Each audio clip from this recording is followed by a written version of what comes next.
O may kumakalat din. Ha? Just in daw, US extradition request for Apollo C. Kibuloy has been finally granted. Hmm? Totoo ba yan? Maraming nagtatanong. Actually, may kumalat sa mga GC namin sa Bunyog dyan.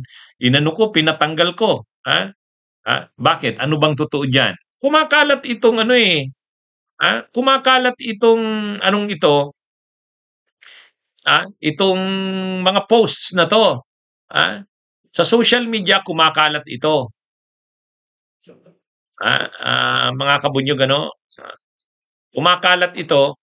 Yan. Sabi dyan, just in, US extradition request for Apollo C. Kibuloy has been finally granted. Medyo ano yung grammar, no? May kumakalat niyan, hindi lang yan, iba-iba. Basta't ang sinasabi, mayroon pang yung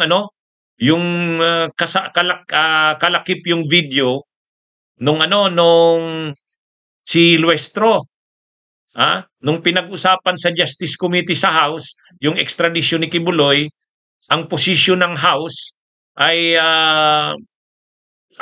i-recommend na i-grant yung extradition request ng US kay Kibuloy. Mayroon kinakalat yung ganon. Pero ito yung marami nang nag-react dito. Tuloy ako, tinatanong na rin. Attorney, ano bang totoo diyan? Hindi po totoo yan. Hindi totoo yan. Dadaan sa proseso ang pag-process ng extradition request ni Kibuloy.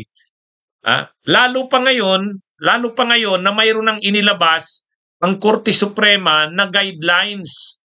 Mayroon nang inilabas na rules ang Supreme Court tungkol sa extradition. Detalyado na 'yon. Obligadong sundin na 'yon. Anong nakalagay doon? Ang nakalagay doon, pag may extradition request, 'yon? Mag-a-apply siyempre ang DOJ sa korte. Kapag naaresto yung taong i-extradite o kaya nasa nakakulong na, o tulad sa kaso ni Kibuloy, nakakulong na, pag-uusapan yan sa korte.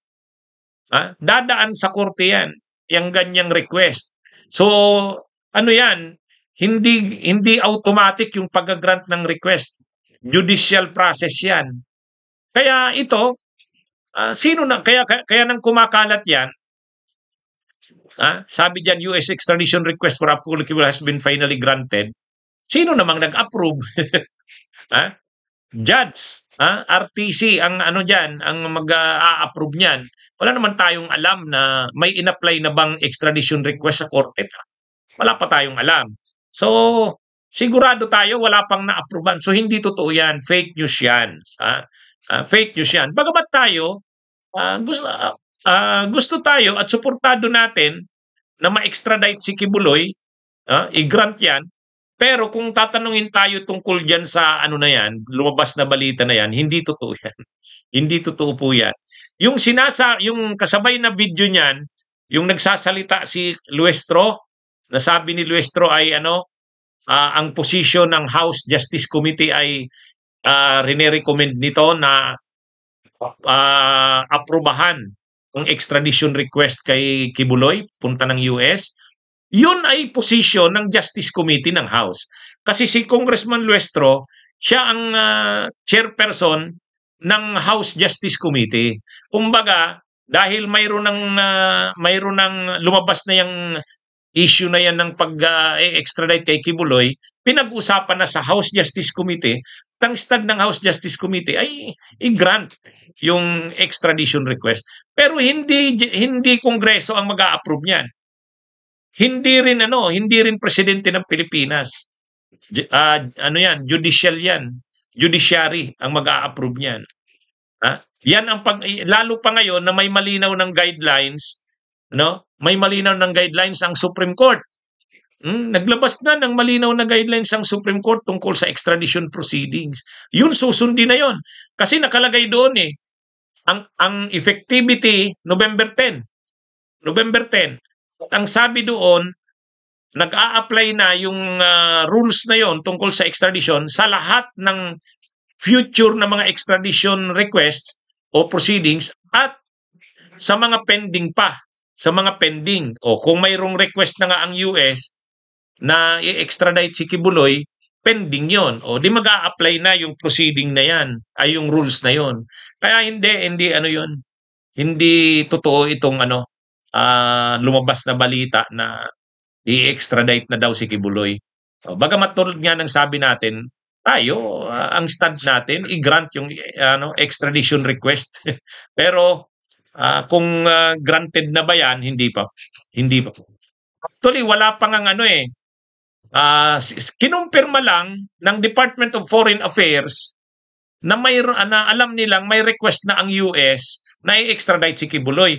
Pero yung mga formal na request niyan, yung documents niyan, kasi pagkatanggap dapat niya ng DFA, ipapadala yan sa Department of Justice.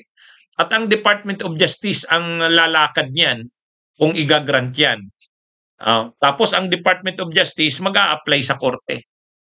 Mag-a-apply sa korte para sa extradition request. Ay ngayon si Kibuloy nakakulong sa Pasig,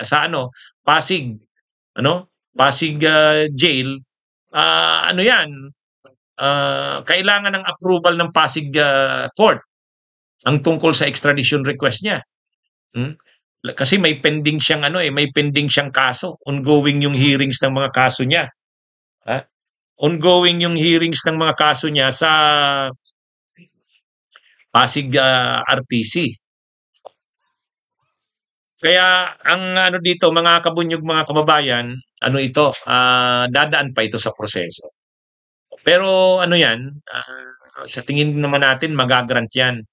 Kaya lang sa ngayon wala pang prosesong gumugulong kasi sinabi lang ng ambassador ng Pilipinas sa US na mayroon ng request. Pero hindi pa naman nakakarating yata sa DOJ yun. Hindi pa nakakarating sa DOJ. Hanggat hindi pa yan nahahawakan ng DOJ, galing sa DFA papunta ng DOJ, hindi gugulong ang proseso kasi wala namang i-apply sa korte na extradition hanggat wala pang formal na mga papeles. Bunyog, bunyog, halikan na kasama ka. Bunyog, kapag buklod ay may pag-asa. Luzon, Visayas, Mindanao, isa ang pananaw. Sa bagong Pilipinas ang bunyog isisigaw. Bunyog, bunyog, bunyog.